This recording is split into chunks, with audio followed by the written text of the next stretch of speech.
We're up. I see it. Really? Yeah.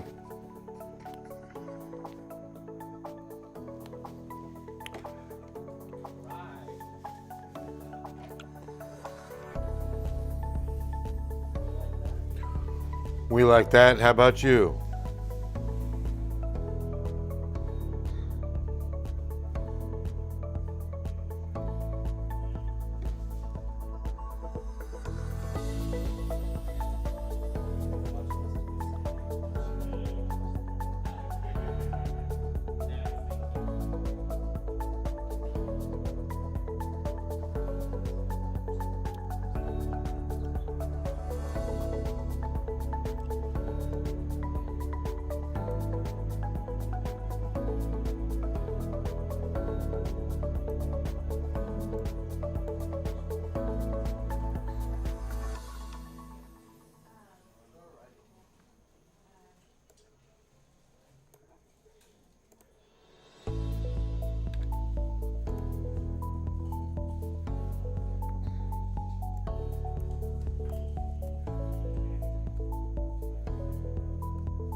Hey, good Monday night from the Ken's 5 Digital Center. Bill Taylor here. Blessings to you and yours on an awesome Monday night of more rainfall. This has just worked out perfect. I mean, if you ask me, this is great. Now, May, it's not always great to have the threat of severe weather, but that's May. It's spring. It's that season, right? But here's how it's worked out perfectly, in my opinion. Wednesday, Thursday, Friday of last week, we had a severe weather threat every single night. We had a couple of late nights. We had a couple of scary storms that blossomed. In fact, it was Thursday and Friday especially. Remember that? Did you see the video we had of the trampoline that went airborne in Shirts? Incredible wind speeds and some pretty good size hail Wednesday, Thursday, and Friday, for that matter. We had hailstorms almost every day. But I know San Antonio, most of the city was spared. Then we have a gorgeous weekend. Saturday and Sunday, just perfect weather. And you had the last 2 days of Fiesta. We had Carnival in Helotes. It was just fabulous weather. And now we get back to Monday, back to work, and here we are at the start of the work week with yet another round of thunderstorms and a threat of severe weather. So we're looking at locally first. I mean, just right here in the city, from about New Braunfels and even Seguin, stretch it west through Medina Lake, and you can still see some good downpours tonight. These are all courtesy of a small outflow boundary you can actually see. Watch that little line. Let me get my little pointer here and I can show you right there. So if you watch right here, see that line right there? It's out ahead and it cuts under, and essentially, word I'm looking for, that's the lifting mechanism. That's the trigger. in this already humid, tropically humid atmosphere. We've had dew points 70 plus. So this is really ramped up moisture, ripe conditions. All you need is that little trigger, and boom, look at that. We get these good downpours. Now, none of these are producing lightning. These are not thunderstorms. They're just good little pockets of 10-minute long downpours. Probably account for about 0.2 of an inch, I would think.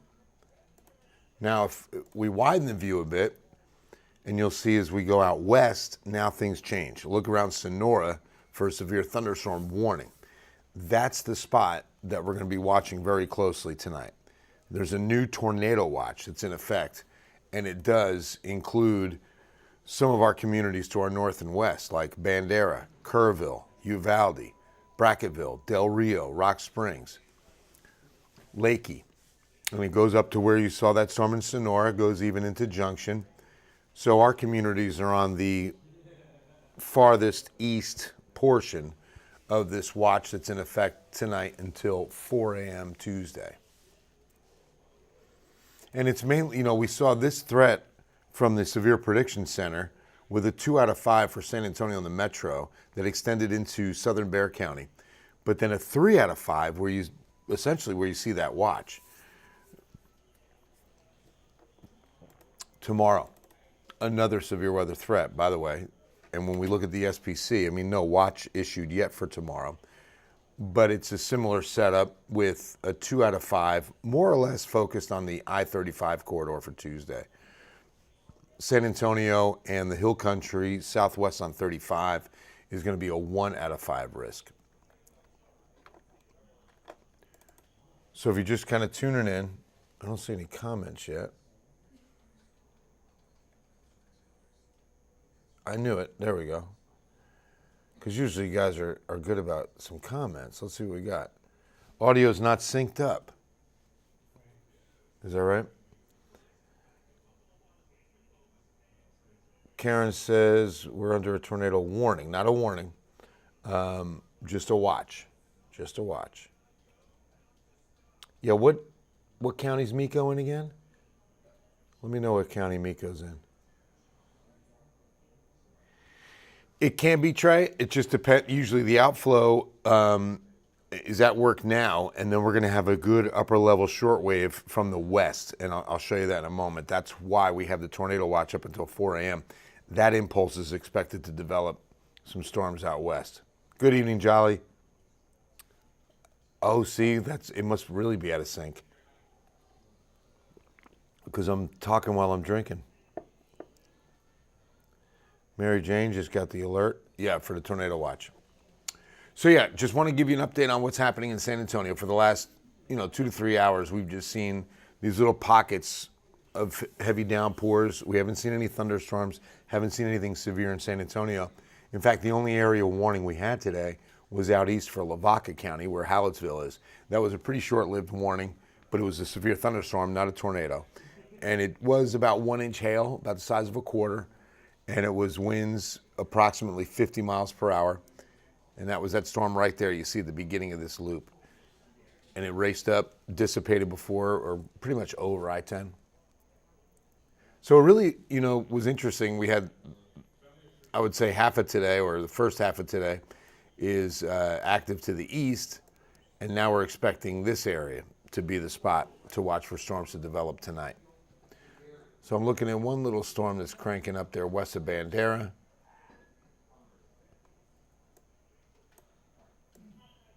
But this is where we've got a lot of instability. We've got conditions in place where there is some wind shear. In other words, winds are changing a little direction as we go up in altitude. There's a little bit of increase in wind speed as we're going up in altitude, both of which contribute directional wind shear, vertical wind shear, both of which are going to contribute to a volatile environment for tornadic thunderstorms. Thunderstorms that can spin up a little EF0, EF1 is what we typically see in these kind of conditions. I would say and that's winds 100 to 120. Definitely enough to do some pretty significant damage, that's for sure. But they're typically, what's so good about the radar technology today is that they are typically radar indicated first. and we get a good sign of that beginning rotation inside of a cell, and the warning is then issued so that you have ample time to prepare. So let me show you what we have. Excuse me. The setup is this upper level feature back to the west. From this view, you can also see the one that's over the Midwest and up towards the Great Lakes. Look at that one. Big upper level low there as well. But our focus is out to the west over Arizona. See that little counterclockwise spin? And this low is beginning to really open up now and start moving in our direction. I don't know why it's stopping there. And the dew point's waiting for this. I mean, you can see we definitely have some very good Gulf moisture in place. And there's the dry line, moving east, retreating back to the west, and then we sit tonight in the mid-60s on dew points. So, future radar, and I'm going to show you two models. First one is the one that's been performing really well. This is the IBM. It's been did a great job with all 3 days of last week. We're hoping for the same this week. Although right now it's got this storm a little farther south than what we had seen, okay? So this is essentially where the computer thought that storm over Sonora would develop, which is Rock Springs. That's a county south. I mean, that's pretty good on a computer model, okay? Now, that storm, not too much of a concern, is it kind of fizzles right there. You see the second one on its heels develop. Okay, interesting. So earlier, this model developed that second wave that you see now. This one right here. At 3 a.m. And it's over Rock Springs.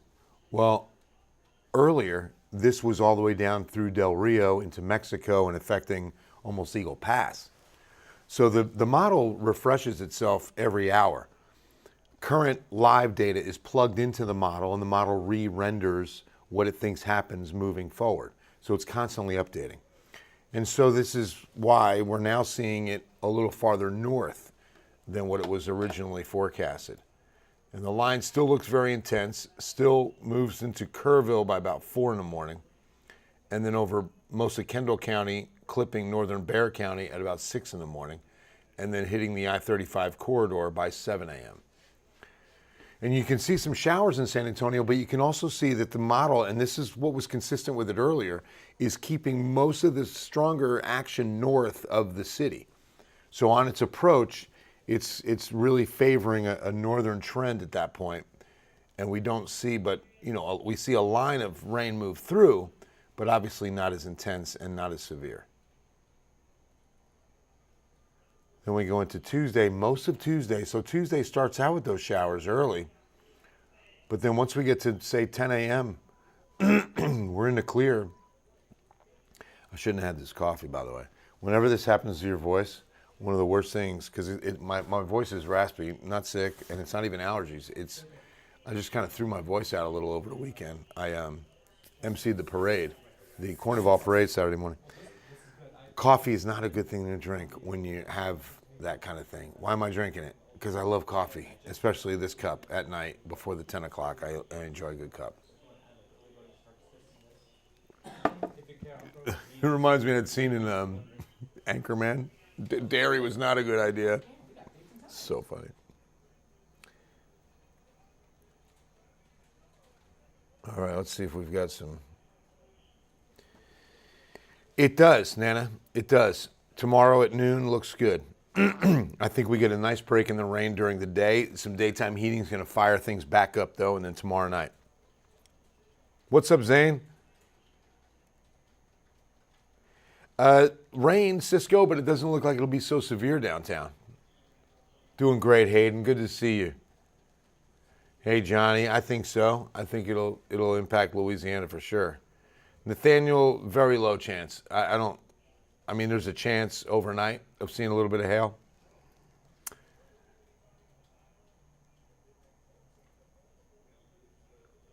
Hey, Shell, happy Monday. How are you? All right, so let's move this even more forward into Wednesday morning. And you can see by Wednesday afternoon, actually, we get another impulse. And that covers a pretty good amount of ground as well. So there's Wednesday afternoon, and then we say goodbye to everything. So that's a little later than anticipated. So now let's go to the other model. This is going to be the HRRR, I believe. And it is another trusted model. I like to put them side by side, see if there is a consensus with what we see here. Okay, interesting. Really good take on what's happening now. So the HRRR is initializing really well. This is exactly what the radar looks like almost. Look at that. Okay, I'll show you that. That's the computer. Let's look at reality.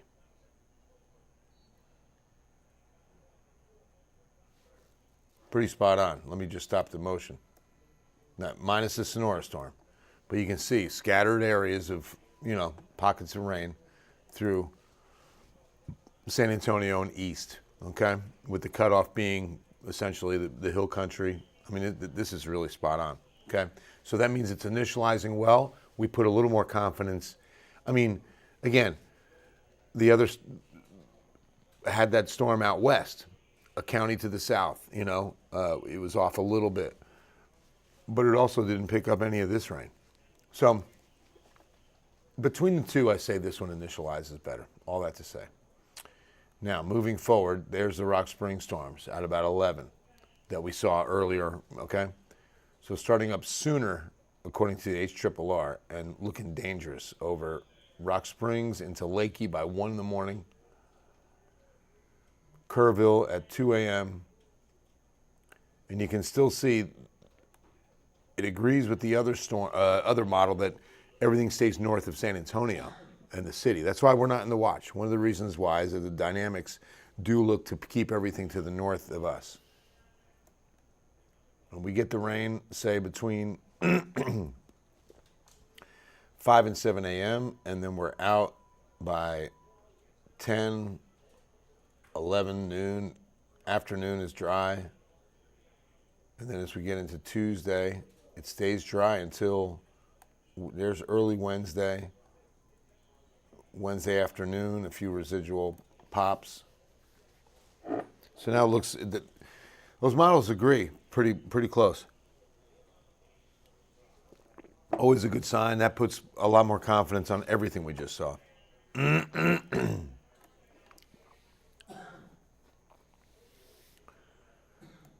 So it still appears that we get everything out of here by midday to early afternoon Wednesday at the latest. With the best chance tonight, we're going to put that back up.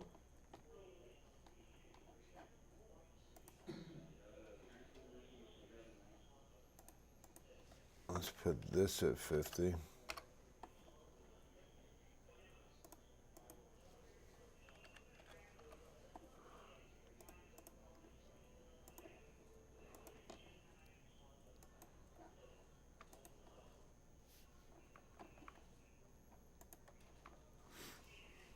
And again, we're drying out by Wednesday afternoon, then a string of fabulous weather heading into what's going to be another beautiful weekend.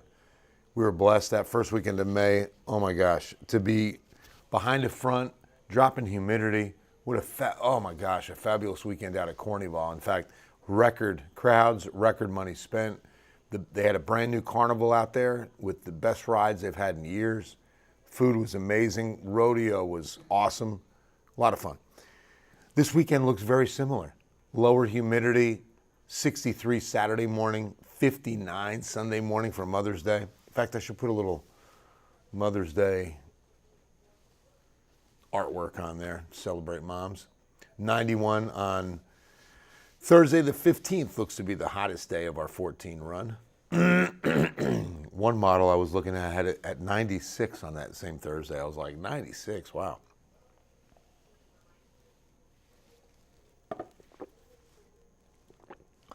So all in all, pretty good looking forecast. We'll get some of the rain we need so desperately, and we will be blessed with some good weather in between. I love you guys.